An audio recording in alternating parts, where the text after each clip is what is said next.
일단 이렇게 귀한 자리에 불러주셔서 대단히 감사드리고요. 사실은 광주에 오는 건 언제든지 기쁘고 반가운 일인데 오늘 토론자분들 몇 명을 보면서 제가 안 가도 충분히 오히려 더 풍성한 말씀 해주실 것 같은데 왜 저를 부르셨지? 라는 생각을 약간 했습니다. 근데 아마도 제가 있는 지방정부협의회에서 2013년 만들어진 지 2013년 이후니까 이제 11년째 되는데요. 그 이후에 계속 그 사회적 경제 관련된 여러 입법 작업에 제가 이제 심부름을 하러 다녔기 때문에 그런 여러 가지 야사들을 많이 알지 않을까 해서 부르신 것 같고요. 정사는 이따가 아마 김기태 이사장님이 계시니까 정사에 대해서는 들으시면 되지 않을까 싶습니다. 오늘 저에게 30분이나 주셨더라고요. 근데 뒤에 후원하신 분들께서 말씀을 많이 하실 거라고 생각이 들어서 제가 최대한 적극적으로 가급적 25분 미만으로 해보도록 하겠습니다. 일단 아까 사회 보신 팀장님께서도 말씀 주셨지만 사회적경제 기본법 하면은 현장에 계신 많은 분들이 굉장히 익숙한 주제지만 또 딱딱하게 느끼시긴 하는데요. 저는 사회적경제 기본법이 왜 필요한지 이런 것에 대해서 사실 여러분들께서 충분히 잘 인지하고 계실 거라고 생각이 들어서 주로 이 입법을 추진해왔던 그 경과들 그리고 그 과정에서 있었던 여러 가지 일들 그리고 우리가 그러면 이번 22대 국회 때 사회적경제 기본법을 꼭 이제 통과시켜서 우리 손에 쥐기 위해서 뭐가 필요할지 좀 함께 고민해보는 정도로 제 발제 내용을 구성을 해봤습니다.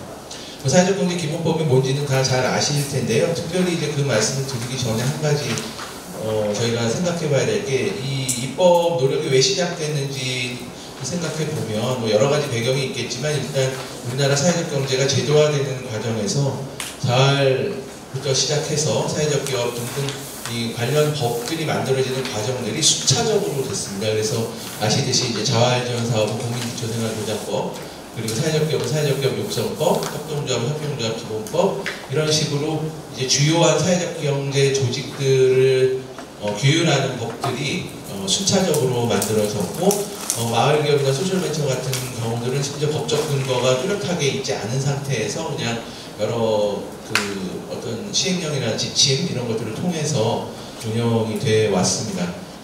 물론 이제 개별법 협동조합들은 그보다 오래된 역사를 가지지만 사실 이제 그분들이 우리가 협동조합이다라는 인식이 협동조합 기본법 생기기 전까지는 그렇게 많지 않았던 게 사실이니까요.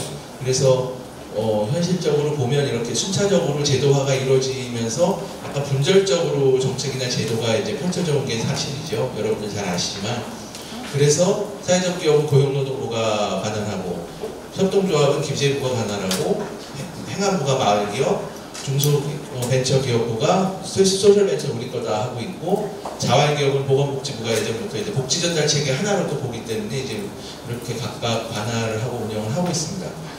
그러다 거기에 이제 최근에 주목받고 있는 사회적 금융 같은 경우는 잘 아시듯이 이제 금융이다 보니 또 금융을 관장하는 금융위원회에서 하고 있고 재미있게도 생협은 여러분들 아시듯이 관할 부처가 공정입니다.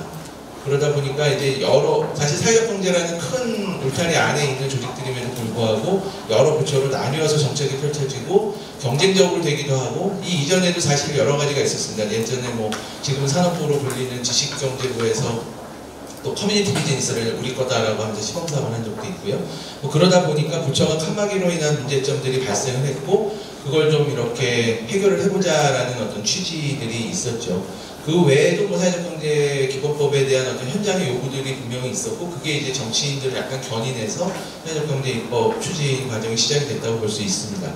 그 결과로 물론 법은 안 만들어졌지만 이런 노력들이 이제 계속 있어 왔기 때문에 사실 이제 지난 문재인 정부 때 청와대 사회적경제 비서관실이 만들어졌고 그래서 두 분의 사회적경제 비서관들이 굉장히 큰 역할을 하셨죠.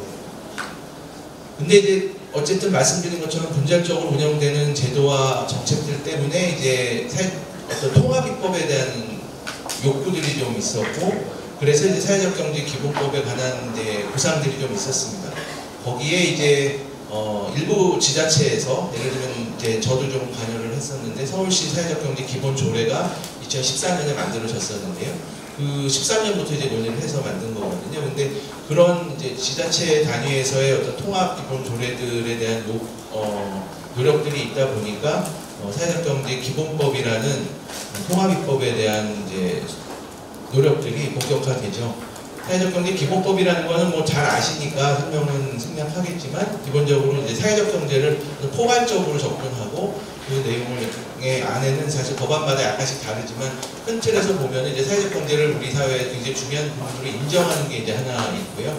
그리고 사회적 경제 관련 정책을 이렇게 좀 통합적으로 조율할 수 있게끔 하는 법입니다. 저는 개인적으로 연결고리라는 말을 쓰고 싶은데 여러 이렇게 흩어져 있는 정책이나 제도들을 조금 연결하는 그런 고리가 된 법이어야 한다고 생각합니다.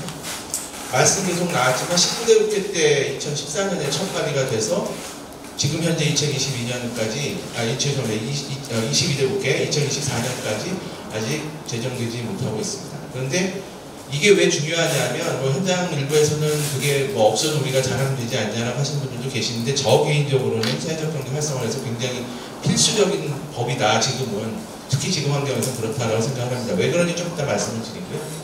해외 사례가 있었습니다. 사실 그래서 이제 더 좀 동력이 붙었었고 스페인이나 뭐 캐나다, 퀘벡, 프랑스, 영국 같은 곳에서 사회적 경제 전반을 이제 관장하는 그런 법들이 만들어지면서 그걸 이제 어쩌면 좋은 의미에서 핑계로 우리도 이런 게 필요하다라는 주장을 이제 할 수 있었죠.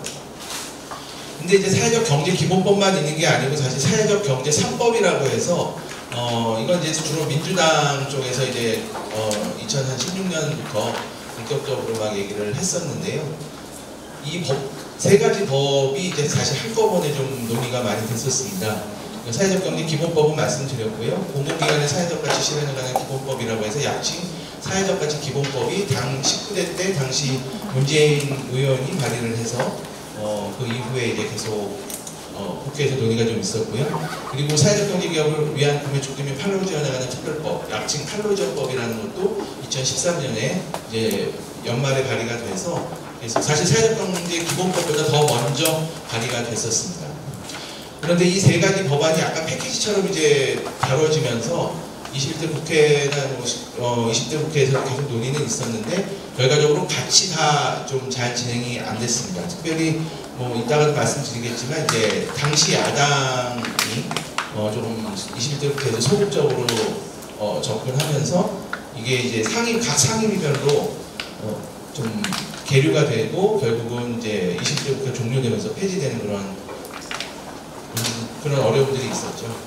근데 이 과정들을 그럼 살펴보면 2013년, 4년에 발의돼서 쭉 온 과정들을 상세히 제가 말씀드릴 건 아니지만 아까 말씀 들으신 대로 19대 국회만 해도 여기 19대 국회만 해도 새누리당의 유승민 의원이 67명을 데리고 발의를 했고요. 신계륜 의원, 이제 민주당 계열이죠. 65명이 발의를 했습니다. 그리고 정의당의 박원석 의원이 또 10명의 의원을 데리고 발의를 했습니다. 그래서 사실은 거의 국회 과반에 가까운 숫자가 사회적 경제 기본법 발의에 동의했고요. 사실 여러분들 상식적으로 어떤 법안 발의에 내가 서명을 했다, 국회의원이 서명했다는 건 내가 이 법안이 필요하다고 동의하는 거잖아요. 그러니까 이 법안 제정에 찬성한다는 의미고 본회의에 올라오면 내가 찬성표를 던져야 되는 게 맞거든요. 그런데 그래서 19대 국회 때는 그래서 거의 정말 제정이 되나보다 했었습니다. 근데 이따가 말씀드리겠지만 약간 이제 속된 말로 엎어졌죠. 그리고 20대 국회 때 다시 발의가 됐는데 발의되고 나서 발의할 때 이제 공동 발의한 의원들의 숫자가 좀 많이 줄었습니다. 이때는 상대적으로 보면은 이제 당시 보수 야당 쪽의 의원들이 많이 이제 빠져서 그래서 여기도 보시면 이제 유승민 의원이 15명을 데리고 공동 발의를 했고요. 그 다음에 숫자가 이제 확연히 준 걸 볼 수 있습니다. 역시 논의만 하다 20대 국회에서 안 됐고 21대 국회 때는 더 많은 이제 의원들이 발의를 했습니다. 사실은 이제 문재인 정부가 들어서서 이제 민주당 계열이 여당이 되면서 그 당시 20대 국회가 또 이제 민주당 다수당이 되면서 적극적으로 발의를 해서 이번에는 또 통과가 되겠구나 했는데 역시 상임위에 올라가서 계속 법안 소위에서 지지부진하다가 결국 안건조정위원회라는 소위 이제 일종의 법안을 패스트트랙으로 다룰 수 있는 소위에 올라갔는데 안건조정위원회 회부는 됐지만 결국은 논의만 하고 통과시키지 않은 심지어 사실 정확히 얘기하면 안건조정위원회에서 논의도 하지 않았습니다. 제가 그 자리에 있었는데, 그래서 제가 그 민주당 계열의 국회의원님들한테 여러분들이 현장을 그날 배신한 거라고 제가 막 뭐라고 하는데, 어쨌든 그런 일이 있었습니다. 근데 이 법들이 결국은 이런 이제 과정들을 거쳐서 뭐 여기 길게 제 자료에 있으니까 제가 설명을 생략하겠지만, 보시면 나름 국회에서는 계속 논의가 있었고 제정하려고 시도를 했습니다. 그런데 특별히 이제 여기서 눈여겨볼 거는 2013년에 13년 이전에 현장에서 어떤 일들이 있었고 또 이제 국회에서 어떤 움직임이 있었는지는 이따가 토론하시는 김기태 이사장님께서 좀 더 상세히 설명을 해주실 것 같더라고요. 자료를 보니까. 근데 저는 그냥 2013년 이후에 공식적인 얘기만 조금 하자면 13년, 14년 쭉 오면서 이제 각 정당들이 사회적 경제를 굉장히 중요한 아젠다라고 생각하고 각 정당의 위원회들을 만들었습니다. 그러니까 기구를 만든 거죠. 사회적 경제를 다루는. 그 기구에서 주도해서 사회적 경제 입법들을 추진을 했고요. 그렇게 한 데는 이제 현장의 어떤 압력들 또 노력들이 상당히 있었습니다. 보이게 보이지 않게. 그래서 사실 2014년에 이제 특별히 14년 말쯤 가서 지방선거 국면에서 또 이제 여러 사회적 경제 공통 공약 같은 것들도 언급이 되고 매니페스토 운동도 시작이 되면서 사회적 경제 기본법이 좀 틀거리가 이제 다 만들어지고 내용에 대한 찬반은 있을지언정 통과는 되겠구나 했습니다. 그리고 마침 당시 이제 여당이었던 새누리당의 원내대표로 유승민 의원이 당선되면서 통과되겠구나 하고 정말 기대했고 원내대표끼리 이제 거대한 여야의 원내대표들끼리 통과를 하기까지 했었는데요.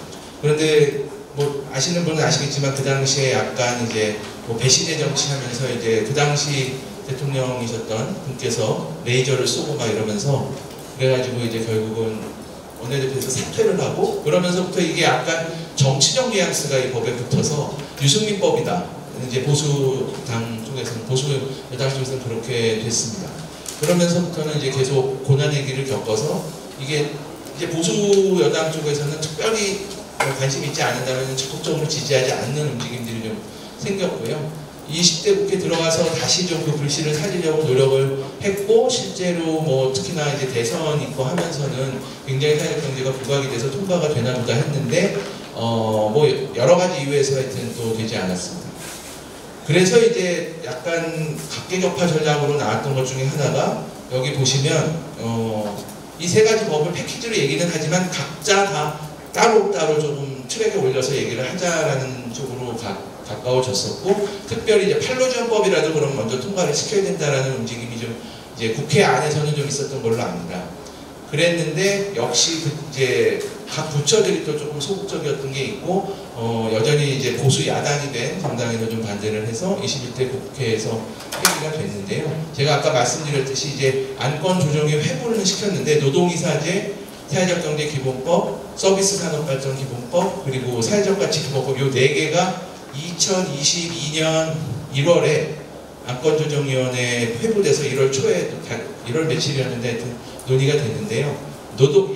당시 대선 국면이니까 이재명 후보와 윤석열 후보가 합의했던 노동이사제만 양당에서 통과시키고 시간이 다 됐다고 나머지는 나중에 논의합시다 그러고 끝내더라고요 회의를. 저는 그 사회적경제기본법이 두 번째 안건이라 그거 논의하는 걸 기다리고 그 방에 앉아 있었는데 좀 심하게 배신감을 느끼면서 이제 왔습니다. 어쨌든 그래서 결국은 이렇게 19대, 20대, 21대부터마다 제정이 되기 직전까지 갔지만 불발이 됐고요. 근데 이건 사실 여야 정당이 제일 큰 책임이지만 현장에도 저는 일부 책임이 있다고 생각합니다. 왜냐하면 현장에서 2014년 사회적경제 기본법이 나왔을 때 환영의 목소리만 있지 않았거든요. 근데 내용에 대한 어떤 뭐 토론이나 내용에 대한 문제 제기는 전 충분히 있을 수 있다고 생각했는데 일부에서는 막 성명까지 내면서 사회적경제 기본법 제정을 약간 반대하는 것처럼 보이게 이렇게 말씀들을 하셨어요. 그래서 저도 되게 그때 좀 속상했었는데 물론 이유는 있고 저도 그분들을 아니까 잘 아니까 어떤 이유이신지는 이해를 못하는 건 아닌데 제가 이렇게 쭉 입법 과정들을 옆에서 어쩌다 보니 지켜볼 수 있는 자리에 있어서 종종 보면 법률 제정이라는 게 생각만큼 녹록지 않고 그리고 그 법을 제정하는 데 있어서는 굉장히 다른 뭐 전략과 전술이 필요하더라고요. 그래서 한번 동력을 잃으면 그게 다시 살아나기가 쉽지 않은데 사실 사회적 경제 기본법은 그래도 19대, 20대, 21대 세 번이나 이렇게 논의를 할 수 있을 만큼 현장의 동력이 조금 있었구나. 그런데 그걸 이제 계속 살리지 못했구나 하는 좀 아쉬움이 있습니다. 불발의 이유를 보면 제일 큰 건 말씀드렸듯이 보수 정당 쪽에서 좀 반대가 있었고, 특별히 이제 일부 법안의 이제 내용을 가지고 꼬투리 잡아서 뭐 예를 들면 펠로지법이나 사회적경제기본법의 사회적 경제 기업에 대한 의무구매 비율 이런 것들이 이제 담겨진 경우가 있었는데, 그걸 가지고 모 보수 신문에서는 또는 이제 일부 인사의 경제지나 보수 신문에서는 막 굉장히 비난을 했죠. 이게 사회적 경제 기업에게 이제 돈 퍼주는 법이다, 막 약간 이런 식으로 그런 식의 이제 프레임을 이제 만들어서 저희 이 입법을 추진하는 것들을 방해를 했고요. 법안을 추진했던 정당들도 사실 저는 의지가 부족했다고 봅니다. 특히 이제 민주당 쪽에서는 이게 굉장히 아쉬운 부분인데, 법안 송관하시는 상임위원장이 이 법안이 꼭 통과시켜야 돼요. 예를 들면 이런 말씀들을 하신단 말이에요. 그러니까 굉장히 속된 말로 역시 속 터지는 일이죠. 법안 관련 부처인 기재부, 고용부 등등 해서 여기 있다가 더 말씀해 주실 수도 있을 것 같은데요. 정말 청와대에서 많은 애를 쓰셨음에도 불구하고 별로 적극적으로 노력하시지 않았던 분들이 계신 것 같습니다. 그리고 아까 말씀드렸듯이 현장 유치 일부가 내가 한 발언이 저쪽에 반대하는 쪽에서 어떻게 활용될지를 잘 생각 안 하시고 그냥 약간 원론적인 입장을 말씀하신 바람에 법안을 현장에서도 반대한다. 제가 모 신문이라고 얘기하겠는데 검색해 보시면 현장 사회적 경제 현장도 반대하는, 기재부도 반대하는 법을 민주당 국회의원 몇 사람이 통과시키려고 한다라는 식으로 프레임을 만들었거든요. 그런 건 좀 아쉽습니다. 현장 주체의 정치적 영향력 부재라는 건 그겁니다. 사실 정치인들은 제가 보기에는 표밭을 중요시 여기는데, 저는 사회적 경제 현장이, 저도 현장에 있는 사람이니까 뭐 사실 제 얼굴에 침 뱉길 수는 있는데 대한 노인에만큼 힘이 없다. 그런 생각이 들어요. 뭔가 우리가 요구하면 그걸 정치인들이 이렇게 너무 중요하게 생각하고 받아들이게 해야 되는데 그러지 못한 게 좀 아쉽다. 우리 함께 힘을 더 키워야겠다는 생각이 들고요. 쟁점이라고 하는 건 사실은 이제 제가 뭐 나름 저도 이제 연구한 사람이니까 법안 관련해서 쭉 내용을 이제 보고 의견들이 좀 나온 것들, 특히 이제 저는 주로 지자체나 관련해서 지원 조직에 계신 분들의 얘기를 많이 듣다 보니까 그 법안에 대해서 이제 어떤 식의 시각들을 갖고 있는지 좀 보다가 정리를 한 건데요.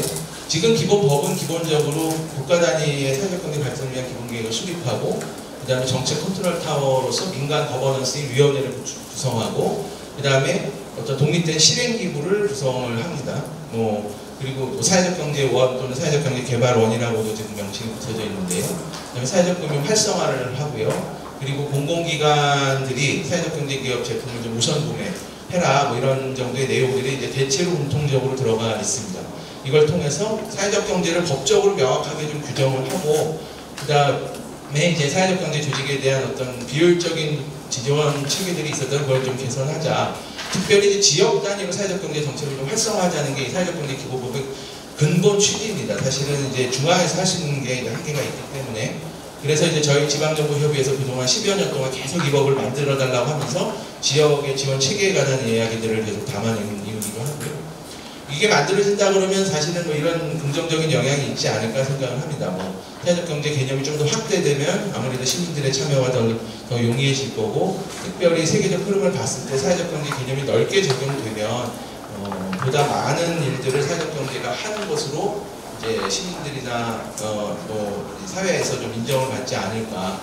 그 다음에 특별히 사회적 경제라는 것을 너무 이렇게 칸막이를 짓지 않고 우리가 뭐 예를 들어 도시재생이든 아니면 지역개발이든 아니면 복지 전달이든 여러 가지 이제 정책 사업들을 할 때 사회적 경제 방식, 어떤 그 운영의 원리로서 활용을 할 수 있지 않을까 생각을 합니다.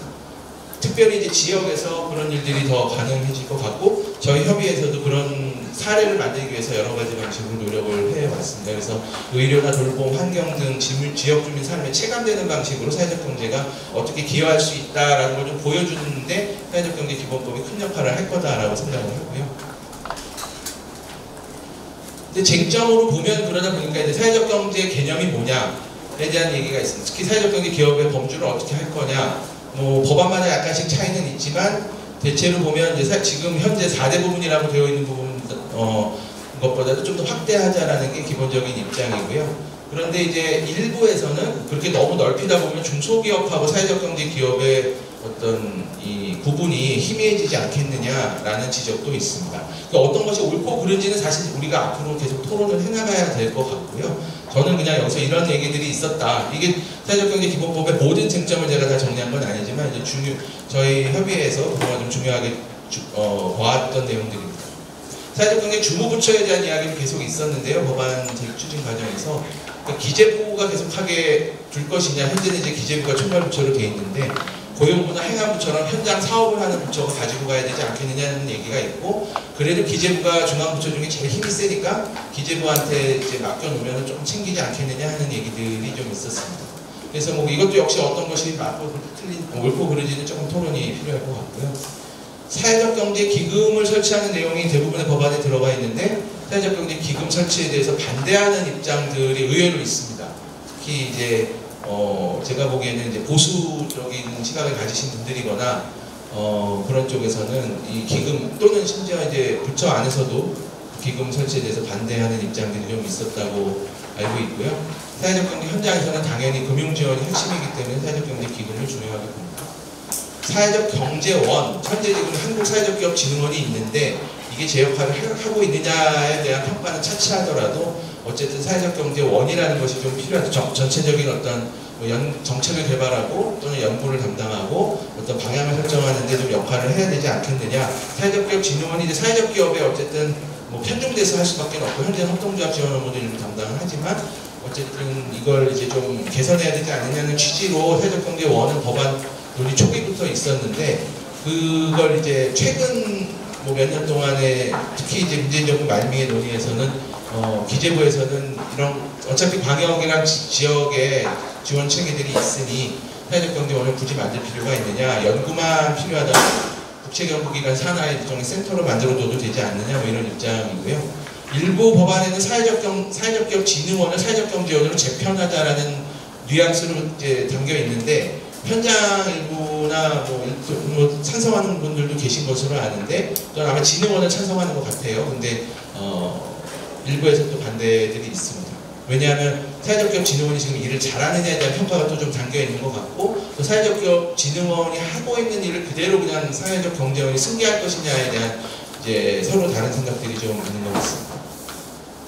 사회적경제위원회를 만드는데 대통령 산하로 만들 것이냐 아니면 다른 위상으로 만들 것이냐에 대한 논의도 사실 중요한 부분이었는데 대통령 직속위원회로 만들면 1년에 몇 번 회의 안 하고 형식만 이제 된다라는 지적도 있었고요. 반면에 대통령 직속위원회 정도를 해놔야 사회적경제에 대해서 정부가 힘을 이제 가진다 뭐 이런 얘기들도 있고요. 사실은 그래서 이제 문재인 정부 출범하고 나서 위원회를 만드는 것에 대해서 내부의 논의가 있었던 것을 제가 들었는데 그러니까 출범하기 전에 막 한참 막 논의가 있을 때 그랬는데 이제 선거 과정에서요. 근데 어쨌든 출범하고 나서 사회적경제 비서관실을 만들어서 컨트롤타워 역할을 하는 식으로 했었죠. 그래서 사회적경제 관련위원회는 그 당시 제가 알기로는 일자리위원회 산하의 전문위원회 형태로 그냥 두었습니다. 별도위원회를 이렇게 크게 만들지 않고요. 말씀드렸던 의무 구매 비율이 또 큰 쟁점입니다. 이게 가장 제가 보기에는 어떤 뭐 경제신문이나 보수 언론에서 비판을 가하는 부분인데 그런데 이제 현장은 당연히 이게 필요하다고 생각하시죠. 공공구매에서 일정 비율이 사회적 경제 기업이 차지해야 된다라고 하니까요. 그래서 현재 법안의 우선 구매 대상은 지금과 크게 다르지 않습니다. 사회적 기업이라 사회적 협동조합처럼 가치가 어느 정도 가치 창출이 공식적으로 제가 여기서 공식적이라고 말씀드리는 거는 뭐 다른 뭐 협동조합이나 마을기업이나 자활기업들이 그렇게 가치를 안 만든다는 게 아니라 현재 좀 용이하게 이제 사회적 가치가 창출되고 있다고 인정받는 것들 위주로만 되는데 사실 우선 구매 대상을 더 넓혀야 된다. 그래서 다른 유형들도 포함시켜야 된다라는 지적도 있습니다. 제가 이제 마무리할 때가 거의 제가 짧게 하기로 했으니까 최대한 빨리 마무리를 해보면 어쨌든 이 입법 추진 과정에서 옆에서 이제 열심히 도우면서 지켜봤던 사람으로서 얻은 몇 가지 교훈이 있습니다. 일단 사진 몇 장을 보시죠. 여러분들 익숙한 얼굴이실 수 있는데 저희 협의회 3기 회장을 하셨던 당시 광주 광산구청장이신데 이게 이제 2017년 9월에 뉴욕에서 유엔 총회를 하는데 갑자기 이제 저희 쪽에 연락이 온 거예요. 사회적 경제 관련해서 고위급 행사라는 게 열린다. 저도 사실 그게 그때까지는 뭔지 잘 몰랐었는데 유엔 총회 부대 일정으로 사회적 경제를 중요하게 여기는 이제 여러 나라들의 고위급 인사들이 모여서 각 나라의 현황을 공유하고 좀 어떤 식으로 할지에 대해서 논의를 해보자. 사실 이제 이 논의가 어찌 보면은 이제 지금 작년 여러분들 아시는 유엔의 사회연대 경제 활성화 결의안 채택이 되는 과정의 시작점 정도 되는 건데요. 어쨌든 이때 저희 쪽에 대표자가 와서 좀 짧게라도 발언을 해주면 좋겠다 그랬는데 행사 일주일 전이어서 도저히 그게 이제 어렵겠다 싶어서 영상을 찍어가지고 저희가 자막을 붙여서 보냈습니다. 그래서 이제 한국이 지금 나름 열심히 하고 있고 힘을 보태겠다라고 한 거죠. 한국에 그런 요청이 왔다는 거죠. 그러니까 한마디로 해서 한국 사회적 경제와 한국 사회적 경제 정책들을 주목하고 유엔에서도 해외에서도 이제 연락이 온 거죠. 이건 2018년 10월 스페인 빌바오입니다. 여러분들 알고 계시는지 모르겠는데 국제사회적경제협의체라고 서울시가 주도해서 2013년에 시작해서 13년에 출범을 한 셈이고요.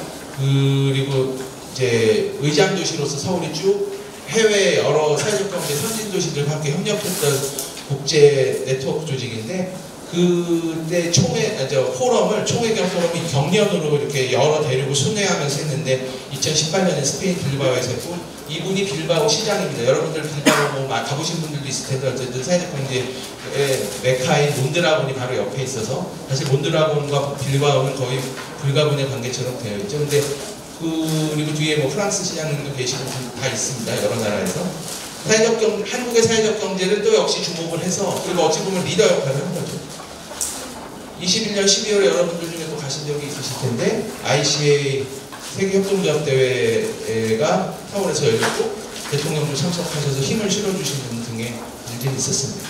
그랬는데 작년 10월에 여기 어딘지 아세요? 네, 국회 본청 앞이고 계단 저기 모여서 보통 뭐 하냐면은 항의하는 집회합니다. 네, 뭔가 사회적 경제 예산 삭감에 항의하면서 사회적 경제 현장 주체들이 지금 예산 완성 복구를 위한 공대위를 구축시키면서 기자회견하고 있는 집회하는 거죠. 불과 몇 년 사이에 세계에 주목받고 세계를 리드하던 이끌던 한국의 사회적 경제가 갑자기 천덕꾸러기가 돼가지고 예산 삭감했다고 우리가 모여서 항의 집회를 하는 상황이 됐습니다. 저는 이렇게 된 가장 큰 이유 중에 하나가 만약에 사회적 경제 기본법이 있었다면 우리가 좀 다르지 않았을까. 왜냐하면 함부로 예산을 삭감할 수 없었을 거고 함부로 지원 조직을 없앨 수 없었을 거고 지원 체계를 없애지 않았을 거라는 생각을 하거든요. 사회적 경제 기본법이 만들어지지 않았는데 그거에 약간 영감을 줬던 서울시 사회적 경제 기본 조례 있잖아요. 아직도 있거든요. 그런데 그게 나름 서울시가 사회적 경제 판 안에서 주도적인 역할을 하는데 크게 기여를 했다고 저 개인적으로 생각을 하는데 지금 그게 2022년 이제 지방정부의 정권이 바뀌면서 어떤 상황이냐면 아직 있습니다. 조례는 있는데 내용을 다 들여다보면 개정을 했어요. 작년 22년 9월에 사회적 경제 기업에게 이런 공간들 공공이 가진 우수한 공간들을 임대해 주는 거 못하게 바뀌었고요. 우선 구매 뭐 이런 거 외에 다 없애고요. 하여튼 이제 껍데기만 남고 실질적인 내용들을 다 뺐습니다. 그러니까 사회적 경제 기업에게 뭔가 조금 도움이 될 만한 내용들을 많이 없앴거든요. 저는 이게 시사하는 바가 있다고 생각합니다. 법이 있었으면 조례를 그렇게 함부로 못 건드렸을 텐데 법이 없으니까 지금 이런 일이 생기는 거거든요. 그래서 저는 사회적 경제 현장에 할 일은 사회의 연대 경제다. 우리 사회에 사회적 경제가 왜 유의미한지를 계속 좀 더 알리고 사회에 좀 더 영향력을 발휘할 수 있도록 노력을 해야 되고 우리끼리 좀 목소리를 더 통일했으면 좋겠다. 사회적 경제 기본법은 분명히 필요하고 지금 정부가 잘못하는 게 있으면 잘못한다고 얘기를 같이 해줘야지 그냥 적당히 타협하면 안 된다. 경제 조직이기 때문에 당연히 경제적 성과를 내야 된다는 생각이 들어서 우리가 저력을 좀 보여주면 좀 달라지지 않을까 생각을 하고요. 저희 협의회 활동 사례를 마지막으로 소개드리면서 마무리 짓겠습니다. 저희 협의회는 2013년에 만들어진 행정협의회고 현재 44개 회원지자체가 기초자치단체들이 활동하고 있고 방역은 고문으로 결합하셔서 광주시장님이 저희 지금 고문이십니다. 광주권에는 광주 남구, 서구, 강산구가 있고요. 여기 혹시 동구랑 북구에서 관계되시는 분이 있으시면 꼭 가셔서 동구청, 북구청한테 가입 좀 해달라고 말씀해 주시면 감사하겠습니다. 저희 협의회 회원 지자체들이 나름 더 열심히 잘한다. 물론 예를 들어 광주, 동구, 북구 다 잘하는 것으로 제가 알고 있지만 어쨌든 행정학회 평가는 저희 협의회 회원 지자체들이 사회적 경제 관련해서는 좀 더 정책을 적극적으로 편다라고 평가를 한 바 있고요. 저희가 최근에 JTBC랑 같이 도시의 물음 세계가 답하다라는 시리즈 다큐멘터리를 찍고 있는데 이게 이제 협의회 회원 지자체들 위주로 해서 해외 사회적 경제를 중심으로 합니다. 사회적 경제를 얘기만 없지 사실 보면 협동조합 뭐 이런 얘기 되게 많이 나오고 앞으로도 계속 그럴 예정이거든요. 회원 지자체장들이 가서 실제 소위 이제 세계적인 혁신 도시들에 가서 그 사례를 보고 배우고 이거 우리한테 어떻게 적용할 수 있을지 고민하는 그런 프로그램인데 광주 남부청장님도 다녀오시고 했는데요. 이렇게 저는 이런 식으로 정치 리더들이 사회적 경제에 대해서 계속 관심을 가지게끔 하는 노력도 굉장히 중요하고 그리고 현장도 역시 아까 말씀드린 것처럼 사회연대 경제를 실천하면 입법이 이번 22대 국회때는 꼭 개정